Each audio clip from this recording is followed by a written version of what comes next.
My grandpa, Henry, passed away last year at 89. Leah VYing me his lakefront cabana place that's been in our family for nearly 6 decades. This wasn't just some vacation home.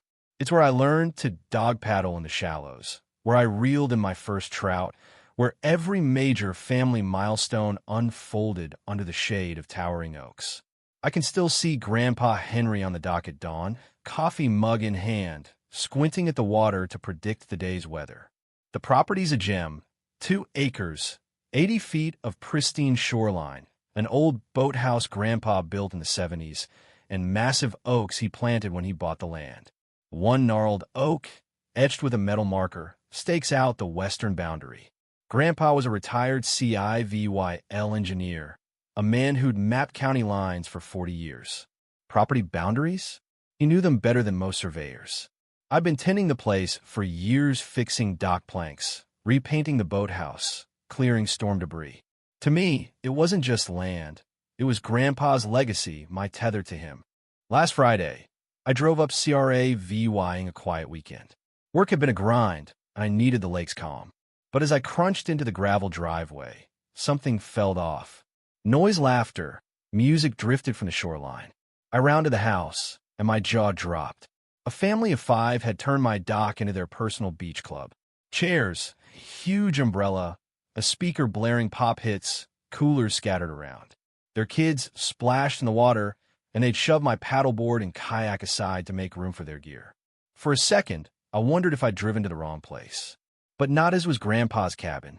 I approached, keeping my cool. "Hey, excuse me," I called over the music.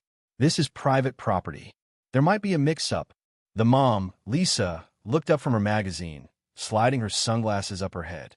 She had that polished, entitled VY highlighted hair, sharp bob. "No mix-up," she said, cool as ice. "We bought the place next door last month. This beach comes with our property." Her kids froze, the oldest a lanky teen looking mortified. I shook my head. "I'm sorry, but I inherited this from my grandpa. This dock, this shore, it's been ours since the 60s. Lisa sighed, like I was the one confused. Our realtor showed us the line goes to that tree. She pointed at a scrawny birch, 15 feet past my boundary. "We paid big for water access. This is it." "That's not right," I said, pointing to the oak.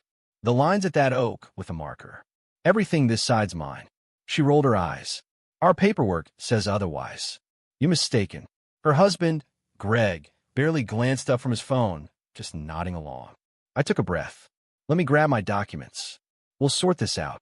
Inside, I rifled through Grandpa's old roll-top desk, his filing system as neat as ever. I pulled the deed, a survey map, photos of the boundary markers, even a frame map from his study. When I got back, Lisa was rearranging my Adirondack chairs, and Greg was helping their kids set up a water trampoline right off my dock. My blood boiled, but I stayed calm. "Here," I said, spreading out the map. "The line's at the oak. See the survey marker?" Grandpa was an engineer, didn't mess around. Lisa barely looked. "Those are outdated. Our realtor gave us the current lines. This beach is ours." I raised an eyebrow. "Can I see your papers?" She huffed, sending her teen to their house. While we waited, an old neighbor, Mr. Carson, strolled by. He'd known Grandpa forever. "Trouble?" he asked quietly. I explained. He leaned in.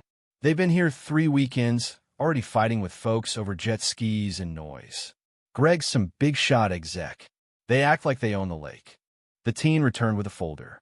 Lisa's map looked official, but wrong. The shoreline was off, and someone had drawn their line to include my beach.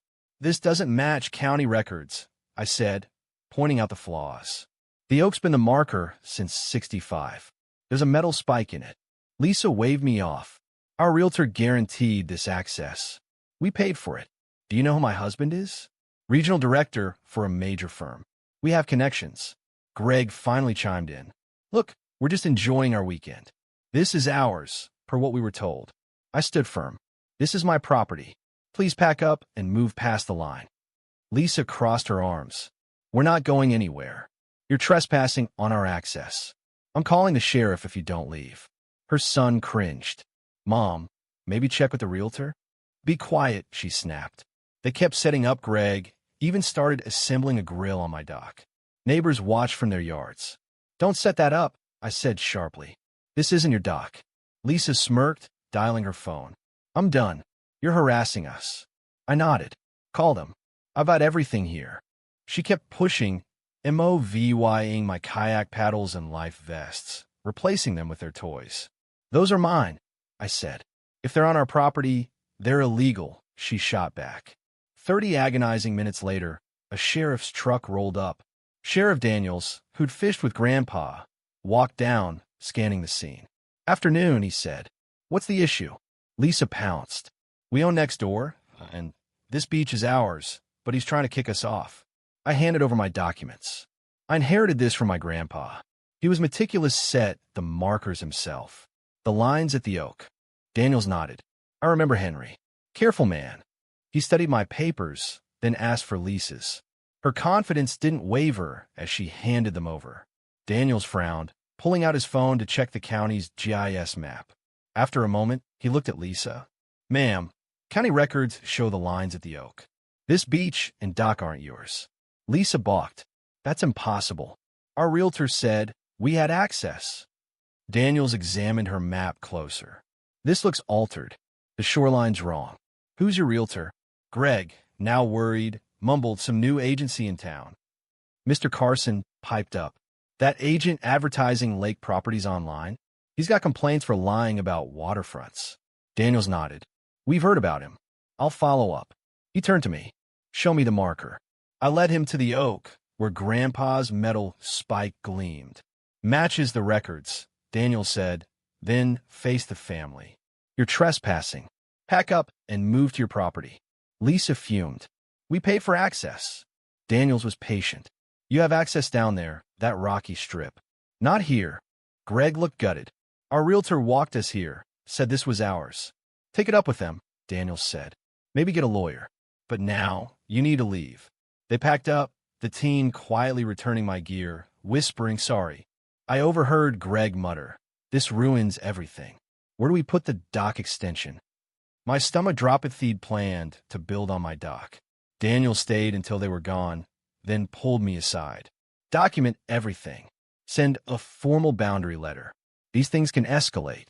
I spent the afternoon setting up security cameras and snapping photos of the markers. Next morning, Mr. Carson and another neighbor, a retired lawyer named Tom, filled me in.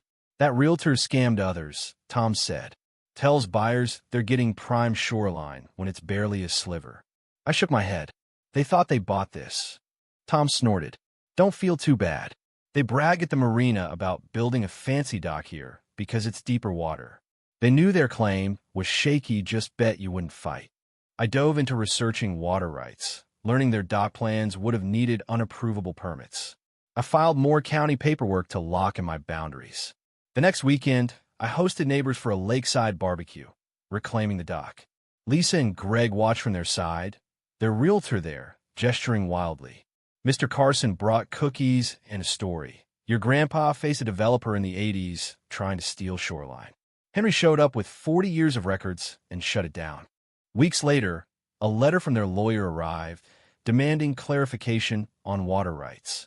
My lawyer friend laughed it off, drafting a response that cemented the boundary. Soon after, I heard the realtor was under investigation, thanks partly to my EVY Denke. Lisa and Greg stayed quiet, building a tiny floating dock on their rocky access. Their son waves sometimes. I wave back. He seems like a good kid. Cleaning Grandpa's workshop recently, I found his journal. In 1965, he wrote about setting the markers. Some call it overkill, but clear boundaries make good neighbors. This lake's for my family, long after I'm gone. Truth, well documented, always wins. I smiled. Even now, Grandpa was protecting me. His foresight saved our slice of paradise from those who thought they could take it. What do you think? Was I too harsh, standing my ground? Or did Lisa and Greg deserve the reality check? Should I have tried harder to reason with them before calling in the sheriff? And what about their realtor? How much blame falls on them for this mess? Drop your thoughts below. Hit that like button if you're Team Grandpa. And don't forget to subscribe for more stories where truth fights back.